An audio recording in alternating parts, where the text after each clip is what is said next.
Hi, I'm Zibby Owens, and you're listening to the award-winning podcast, Moms Don't Have Time to Read Books. If you like this podcast, you will love my new anthology called Moms Don't Have Time to Have Kids. Check it out, and you'll hear from 49 authors about all sorts of things moms don't have time to do. All the authors have been on this podcast. Also, check out my TikTok with Zibby and Tracy, my other podcast, Sex Talk with Zibby and Tracy. Check out Moms Don't Have Time to Write on Medium. And of course, my new publishing company called Zibby Books. And now back to our daily author interview site and a quick hello from some of my kids. Hi. Hi. Hello. Enjoy the show. Heather Morris is the author of Three Sisters, a novel. Heather is a native of New Zealand and now a resident in Australia.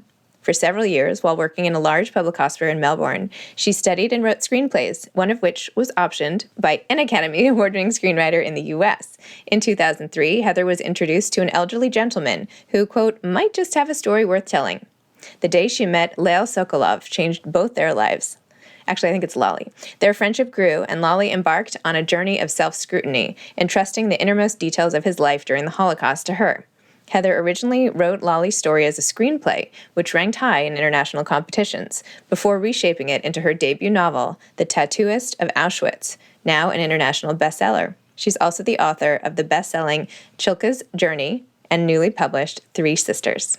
Welcome, Heather. Thank you so much for coming on Moms Don't Have Time to Read Books to discuss Three Sisters. You're very welcome. Thank you for the invite. And I'm happy to be talking to you actually from California, where I flew the day before yesterday I arrived. Oh, well, enjoy. It's probably a lot warmer than it is in New York right now. So you obviously wrote The Tattooist of Auschwitz, which became this giant #1 New York Times bestseller out in the world. Then Silka's Journey. Did I pronounce that right? Silka's Journey? Yes. Silka's Journey. And now this is the third sort of in the trilogy of those called Three Sisters. And I watched the video on your website of, oh my gosh, now I'm blanking on her name. Yes, Livia.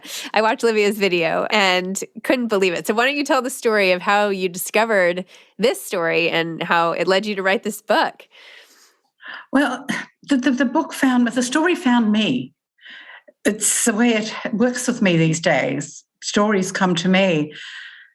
I was in South Africa and I was on a book tour for Silka's Journey there. And I read early hours of the morning, I got back to my hotel room and read an email. And that email was from Livia's son, one of the three sisters, Odie. And he'd written to me saying that he'd picked up a copy of The Tattooist of Auschwitz in Toronto, where he lives, and taken it to Israel to visit his mom. Now, the thing you need to know is that the cover of The Tattooist of Auschwitz in Australia and in Canada is different to what it is in the United States. It's just a black background with two arms with tattooed numbers on them. He left that on his mother's coffee table, and she walked past, glanced down, and said to him, that must be about Lolly and Gita. And when he said, how could you possibly know that? She said, it's simple. Look at the number on the arm. Now look at the number on my arm. They're 3 apart. I know that. Your Auntie Zibby's was 2 apart from Gita's. We went to school with Gita. We were on the train going to Auschwitz with Gita. We shared Block 21 with Gita. Well, when you read that, no matter what the time of the early hours of the morning it is, and no matter how many wines you've had because you're staying in the wine region of South Africa, there's no sleeping.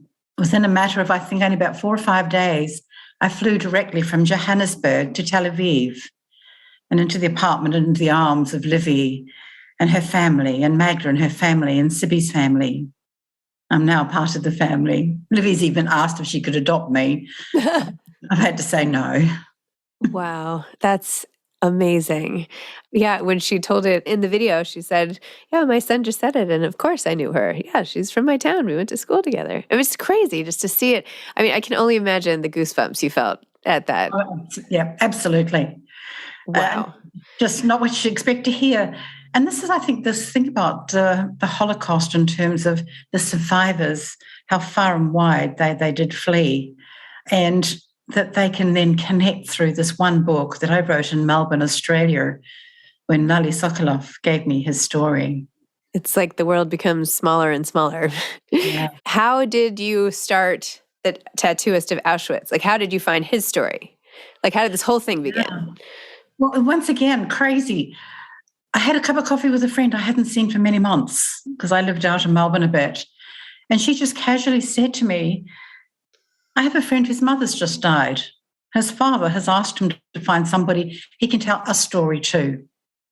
That person can't be Jewish. You're not Jewish. Do you want to meet him? When I asked her what's his story, she said she didn't know. So, oh, never mind. I'd love to meet him.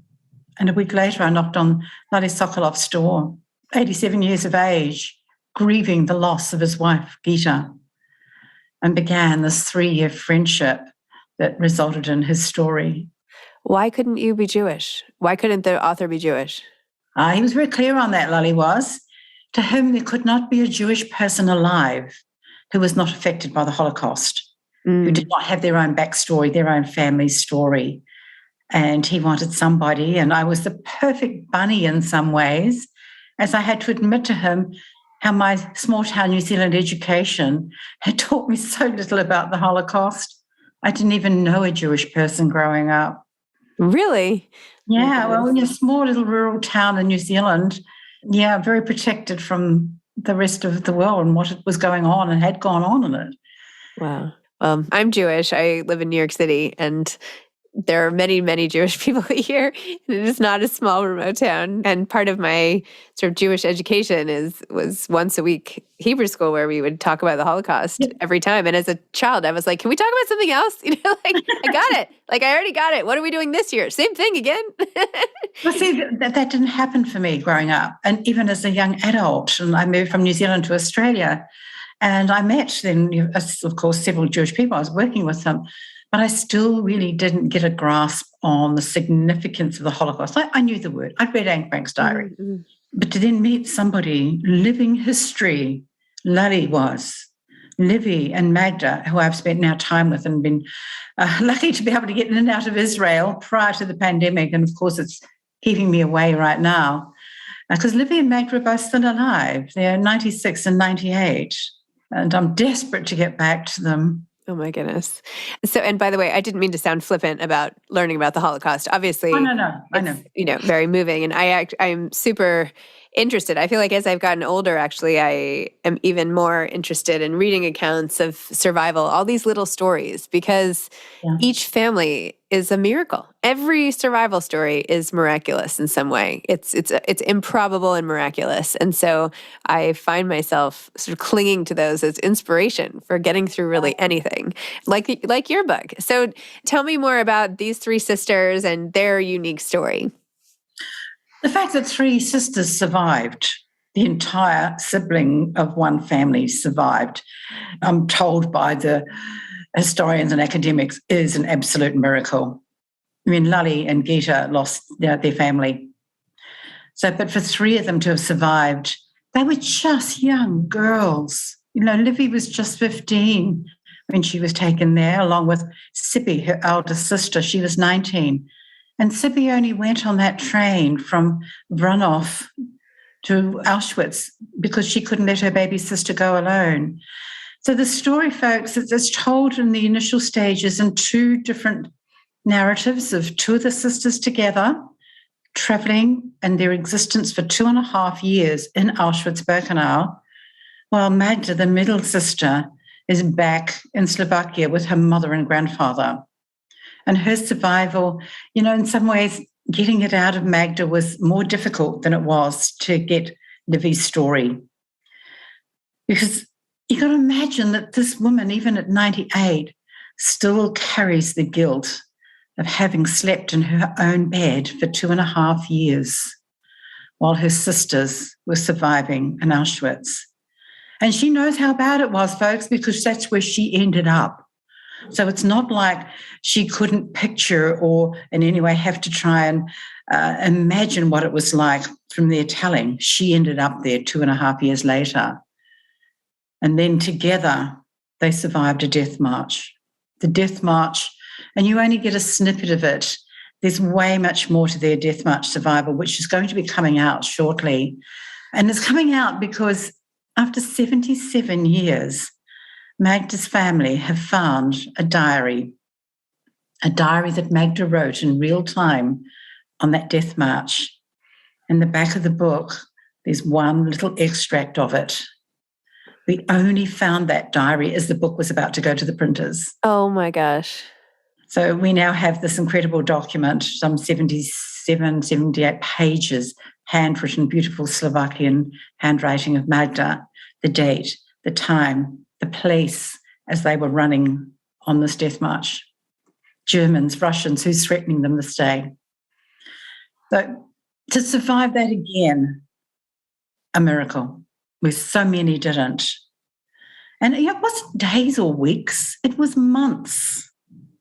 I know exactly, because of that diary, the date that they ran from the Nazis. It was the 30th of April. They were taken on that death march on the 18th of January. Wow. So it was significant. But then to get back to Slovakia and once again to be not accepted, to be a second-class citizen. Well, it was Livy, the baby, the youngest, who made the decision she would not live like that. The only good thing that happened to the sisters when they went back to Slovakia, Zibby met a man, fell in love, and had a baby boy.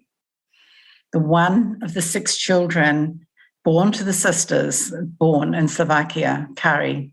So Livy said, no, we're going, and persuaded Magda to go with her and train in the forests in Czech Republic. It was Czechoslovakia then. I've got to try and remember the timelines when these countries change from Czechoslovakia to Czech Republic to Slovakia. But to then be smuggled through the length of Slovakia, which, thankfully is not a very big country. But still, you've got to picture it's communist rule. You can't move out of your town. And so for this group of young people to be smuggled through that country into Romania, again, communist controlled, smuggled through there, and to get to the Black Sea and step foot on a boat and step off that boat on the 28th of February, 1949 in Haifa in Israel. And it's at that pivotal moment in time when the nation state of Israel has been created. So what I'm delighted about in telling this story is now sharing with readers what it was like for young people to be in that country, in that state, as it was being created and developed. Not through the eyes of the politicians and the United Nations and the other folks who they say they created the state. And I won't make comment on the right and the wrong of one state being created at the expense of another. But the girl's survival there is, again, simple but extraordinary. That Livy worked for the first president of the state of Israel, Chaim Weizmann, and befriended him, and the first lady. And if you've seen in the back the photos, the wedding photo of Livy and Ziggy, and that third person in that photo is Vera Weizmann, the first lady of Israel. Such was their friendship.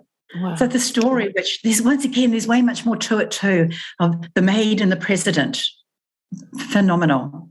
How every dignitary leader of other countries, heads of state, that came to Israel to pay homage to Weizmann and to meet him, he insisted they had to meet Livy and say to them, she is the reason we have created the state. She has more right to walk on the soil than I do. She and her sisters have paid the ultimate price and deserve to be here. And they had to meet her and acknowledge her for being a representative, I suppose you could say, of all those young people who fled to Israel. The Ben-Gurion, the prime minister, the first prime minister, whenever he came to the house, which was every week, because Weizmann was actually quite sick and never left his home until he died. He actually died while still president in the home. And Ben-Gurion, the prime minister, had to visit him every week. And Ben-Gurion would immediately seek out Livy, and he would kiss the numbers on her hand. And to hear Livy sort of joke about, you think my numbers would be all gone by now, because Ben-Gurion would kiss them away so many times. So that, folks, is the story of these 3 amazing sisters. They each had 2 children, Zibby 2 boys, Magda 2 girls, and Livy a boy and a girl. And today, 4 generations are the legacy of their survival, their victory. Wow. Oh my gosh. Heather, you are just a master storyteller. I could just sit here and listen to you all day. I mean, and I know you write that way too from your book, but just even listening to you, I mean, wow. Look, I'm just so humbled to be telling these stories. I really am. And I don't say that lightly and glibly, that they trust me to tell their stories is a huge thing. Mm-hmm. And okay, Lally got to know me over 3 years. I was with him up until 2 hours before he died, knowing he would not see the sun come up the next day. He met my family. He knew my family. He flirted with my daughter shamelessly. He was part of my family. But for these sisters, but not only Livy and Magda, Zibby died, by the way, in 2014, so I haven't met her. But I've got her story not only from her sisters, but from her 2 sons. But also, both Zibby and Livy made shower tapes. And so I've been able to sit and not listen to Zibby's tape, watch her, and having read the translation, because I don't speak Hebrew. And so I have her story from her mouth. Why write it as fiction? In writing Lally's story, I was told initially to write it as a memoir, and I tried to do that. I even went to memoir school for a day, and it was a 5-day course, because I knew after one day I couldn't tell it under the rules of a memoir or a biography. They're quite strict. You can't have conversations in them. I'd spent 3 years talking to Lally. How else can I tell his story if not through the conversations that he'd shared with me? And so in making that decision, the publishers said, well, it has to become fiction because you are in some ways reimagining the conversations that you've had. Let me give you a good example of it with the sisters, of what I do. And I'm going to give away the beginning here, folks, but I don't think it'll matter. Because if you picked up the book in a library or in a bookshop and you read the first 2 or 3 pages, you'd read this anyway. The whole premise of the story, and you're going to see this in a few weeks' time when another video comes out that has been made about the family and all the families. Oh, I can't wait. You're going to learn that these girls, their survival, and they attribute their survival to a promise they made to their father when they were little girls. They were 3, 5, and 7. And that promise was to stay together, look after each other, always be there for each other. And here's the spoiler. Their father died the next day. So I know that. They've told me that. And their whole life has all been about remember the promise to Papa. That's what they remind each other of. Now, I'm told this by the girls, Livy and Magda. I call them the girls, I know, okay, so, and then, like I say, nearly 100. They tell me that, and then I said to them, what do you remember, how much do you remember about the promise? Other than the fact that you've remembered it all your life, what were the circumstances? And Livy tried to say something, and Magda looked at her and he went, you were 3, you don't remember it at all. You just remember us because we reminded you every day of your life. And there's this lovely banter that goes on between these 2 beautiful sisters. And Magda said to me, I can't remember the details. And I go, okay, it doesn't matter. And then I said to them, okay, tell me about your home in Slovakia, in Brnov. And because they left there then as teenagers, the same home, both of them start telling me, well, the house, we had 1 bedroom and we shared that with Mama. And their grandfather, who came to live with them after their father died, they joked and said, he lived in a broom closet, Livy's saying. He just, poor grandfather, he slept in the broom closet. I said, was it really a broom closet? And she said, well, no, but it was so small it should have been. Okay, and then they describe a tiny little kitchen area and with 2 chairs for the grandmother and the grandfather to sit in and a table. And that's pretty much it. And I go, okay, I've now got a visual of the home they lived in. But then Magda piped up with, remember the oleander tree out in the backyard, Livy? And she said, of course. And Magda said, every year that oleander tree wanted to die and Mama wouldn't let it. Now, that's the memory that this teenage girl has. Of course, it really was a matter of every winter the tree dying off.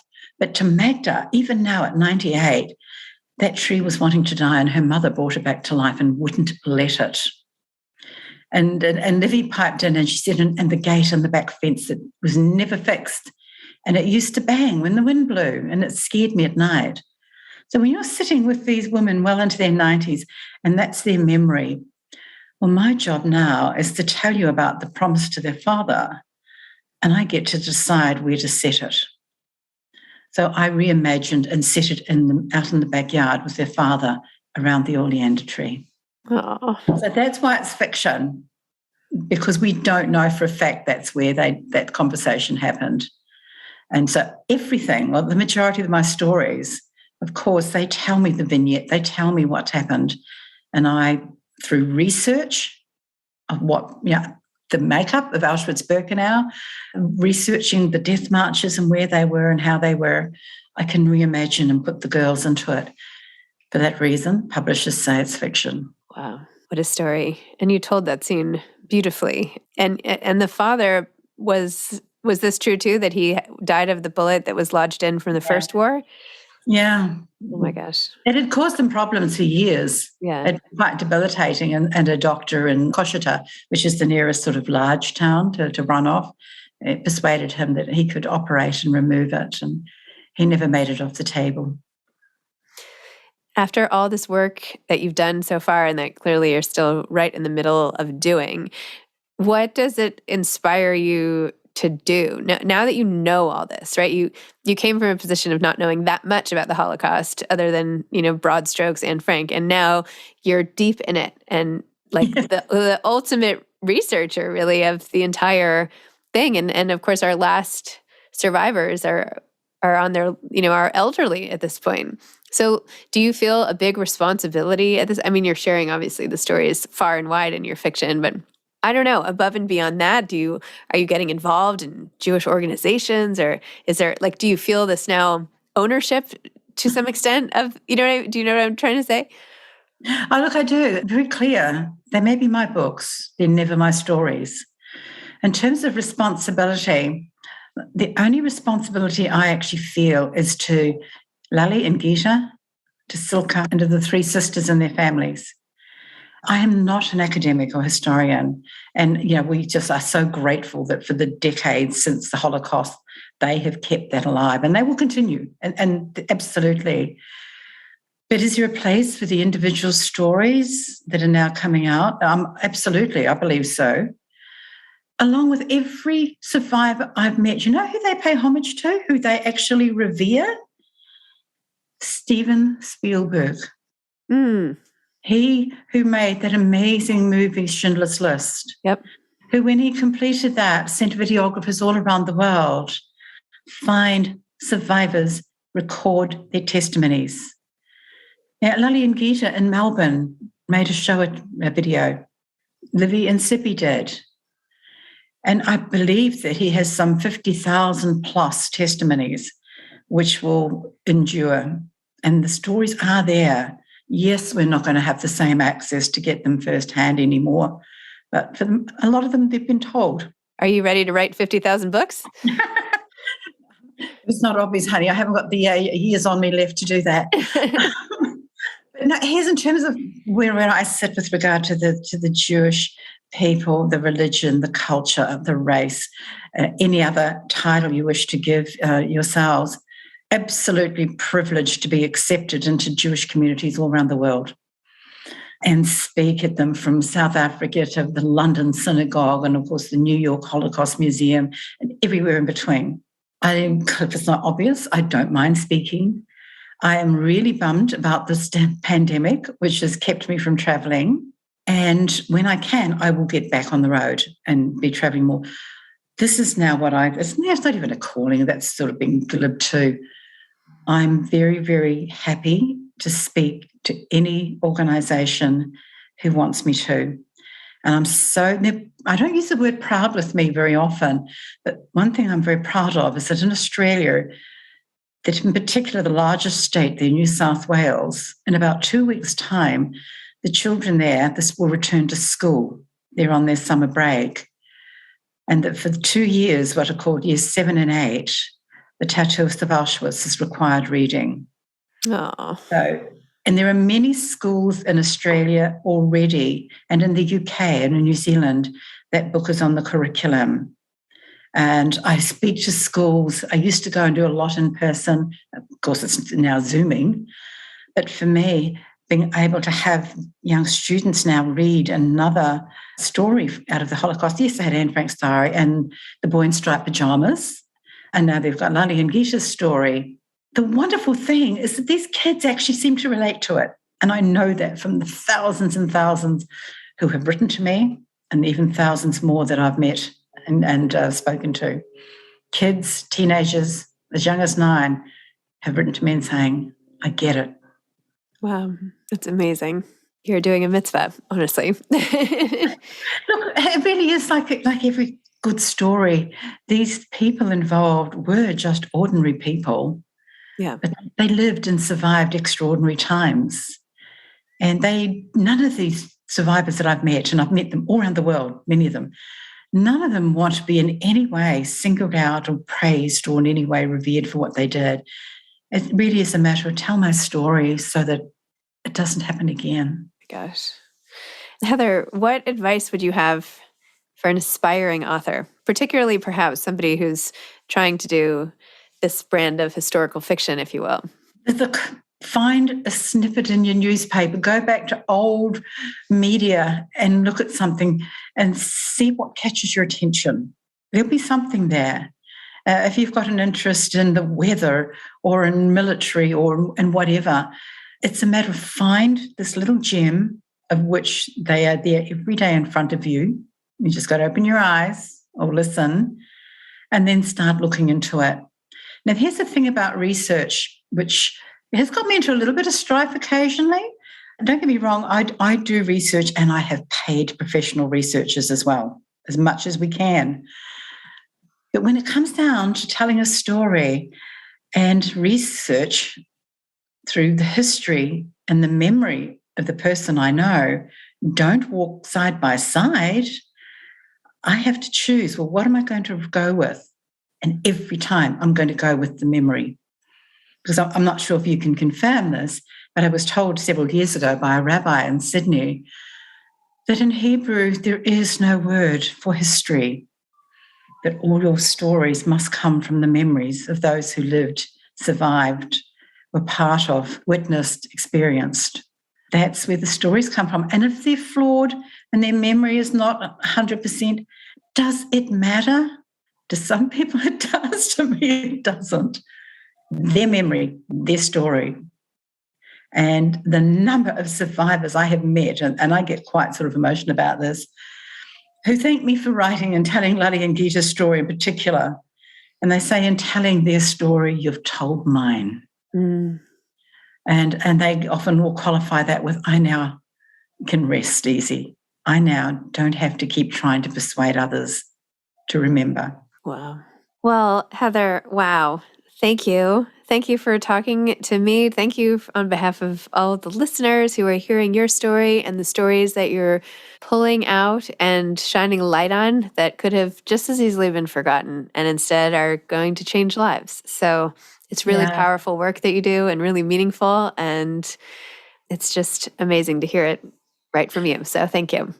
Oh, look, thank you so much. And the story of Livy and Magda and Zibby, it really, folks, is one worth knowing, because they were just these young girls, and that pact, that sibling love. And Lali and Gita's story is romantic love, and this is what I like about these stories, is that we've gone from romantic love to the unconditional love of siblings, and that bond, which for the majority of us, I hope and I presume, is unbreakable. And look, I'm here in California. I flew here from Australia less than 48 hours ago. I've been locked in so much of the world, but I'm here to be with my brother and my sister-in-law because it's all about family. Oh, wow. Thank you. Well, enjoy your time in the States. Well, get home with no incident. That remains to be seen, doesn't it? Yeah, exactly. You and Djokovic may be hanging out at the hotel or something. Oh, don't go there. Okay, I won't go there. Okay. Anyway, all right. Well, thank you so much for spending the time with me and for sharing all of your work. I'm just so excited to follow everything and to watch the new video that you'll be releasing soon too. Yes, in a couple of weeks' time. Okay. All right. Thank you. Bye, Heather. Thank you. Thanks for listening to this episode of Moms Don't Have Time to Read Books. Don't forget to follow me on Instagram at Zibby Owens and at Moms Don't Have Time to Read Books. Also sign up for my newsletter at zibbyowens.com and sign up for my virtual book club and meet lots of authors on Zoom every other week. Thanks so much to Steve and Ryan at Texture Sound for the sound editing. And thank you to Morning Moon Productions for providing this fantastic intro and outro music.